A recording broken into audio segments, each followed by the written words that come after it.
2차 방류를 하루 앞둔 오늘 오전 외신을 상대로 온라인 기자회견을 열었습니다.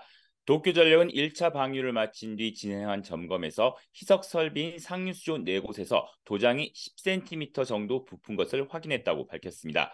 빗물 유입으로 이 같은 현상이 나타났다고 설명했는데 도장에 균열이 없고 수조의 방수 기능이 유지되고 있었다며 2차 방류에는 문제가 없을 것이라고 강조했습니다. 이어 희석 설비 외에 측정, 이송, 방류 설비 등에도 이상이 없다고 말했습니다. 이와 함께 1차 방류에 대해서도 계획대로 실시됐다고 덧붙였습니다. 네, 도쿄전력이 어제부터 2차 방류 준비 작업에 나섰는데 사실상 마무리됐다고 보면 되는 겁니까? 네, 도쿄전력은 어제 오전 11시 반부터 방류 준비 작업에 나섰다고 밝혔습니다. 구체적으로는 오염수 1톤을 바닷물 1,200톤에 섞은 뒤 다핵종 제거 설비 알프스로 정화해도 없어지지 않는 방사성 물질인 삼중수소 농도를 측정했습니다. 삼중수소 농도가 기준치를 밑도는 것으로 확인되면 내일 예정대로 2차 방류를 시작합니다. 2차 방류는 오는 23일까지 1차 방류 때와 마찬가지로 7,800톤가량의 오염수를 바다로 흘려보냅니다. 도쿄전력은 2차 방류할 오염수의 시료에서는 방사성 핵종 4종이 검출됐지만 모두 미량으로 방류 기준을 만족한다고 밝혔습니다. 일본 도쿄전력이 오염수 샘플에 포함된 삼중수소를 측정하며 2차 오염수 방류를 위한 준비 작업에 착수했습니다. 방사성 물질인 삼중수소 농도가 기준치를 밑돌면 예고한 대로 내일 2차 방류를 진행합니다. 1차 방류 때와 마찬가지로 17일 동안 7,800톤의 오염수를 후쿠시마 원전 앞바다로 흘려보냅니다. 일본 정부는 1차 방류 이후 지금까지 후쿠시마 원전 주변에 아무런 영향이 없었다며 안전에 자신하고 있습니다.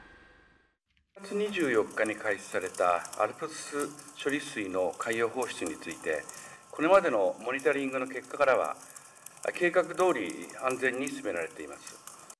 하지만 1차 방류를 전후한 지난 8월 한 달 중국에 수출한 어패류 총액은 21억 8천만 엔, 우리 돈 200억 원 가량인데 중국의 일본산 수산물 수입 금지 여파로 지난해 같은 기간보다 75.7%나 급감했습니다. 니혼게이자이 신문은 현 시점에서 중국의 금수 조치 여파로 인한 피해는 100억 엔, 우리 돈 907억 원으로 추정된다고 전했습니다. 일본 정부가 어민 지원을 위해 1,007억 엔을 투입한 데 이어 도쿄전력도 상담 창구를 설치해 소문 피해 사례를 접수하며 보상에 나섰습니다. 일본 정부는 또 캠페인 등을 통해 자국 국민에게 가리비 등 일본산 수산물 소비를 호소하며 어업 종사자의 피해 최소화에 안간힘을 쓰고 있습니다. ホタテ料理、ホタテを使用したメニューをですね、もう一皿食べていただくとありがたい。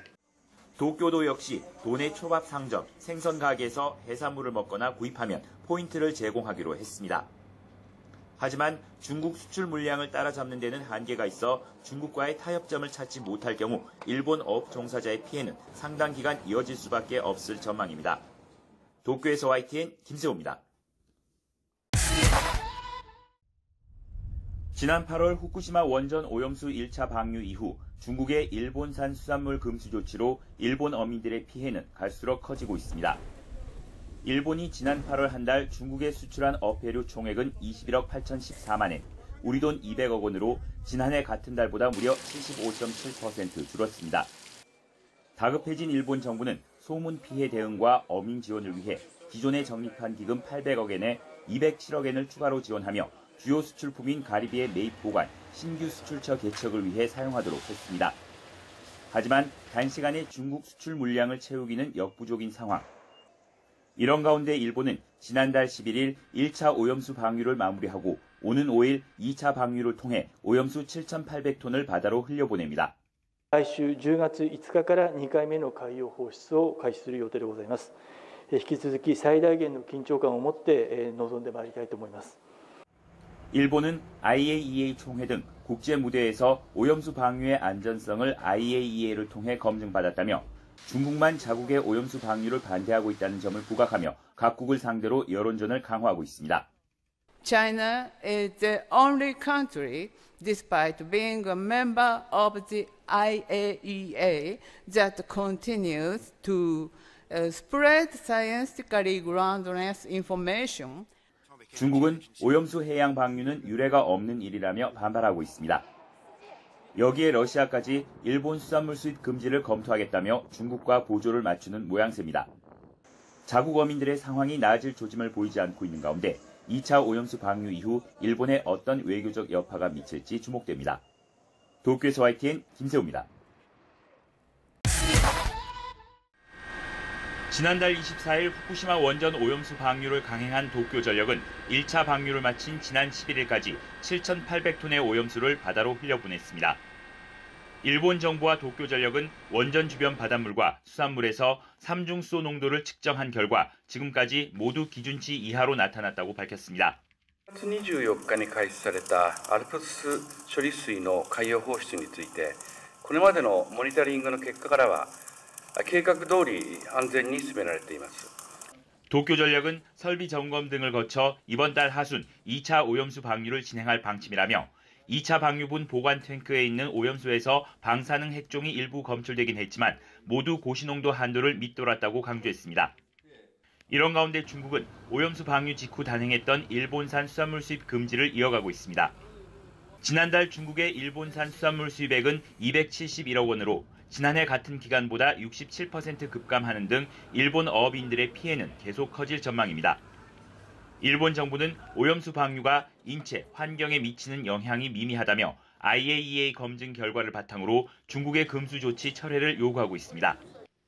하지만 중국은 자신들의 조치는 정당하다며 수산물 수입 금지를 이어갈 것임을 분명히 했습니다. 日本强行向海洋排放核污染水，自人类和平利用核能以来没有过先例，国际社会普遍对此感到担忧。中方采取的措施是合情、合理、合法的。 중국은 오히려 IAEA의 오염수 방류 문제를 공정하고 객관적으로 처리해달라고 요청했습니다. 다만 중국과 일본이 최근 열린 유엔 총회에서 오염수 방류에 대한 언급을 피하면서 양측 간 갈등의 변화의 여지를 남겼다는 관측이 나옵니다. 도쿄에서 YTN 김세호입니다.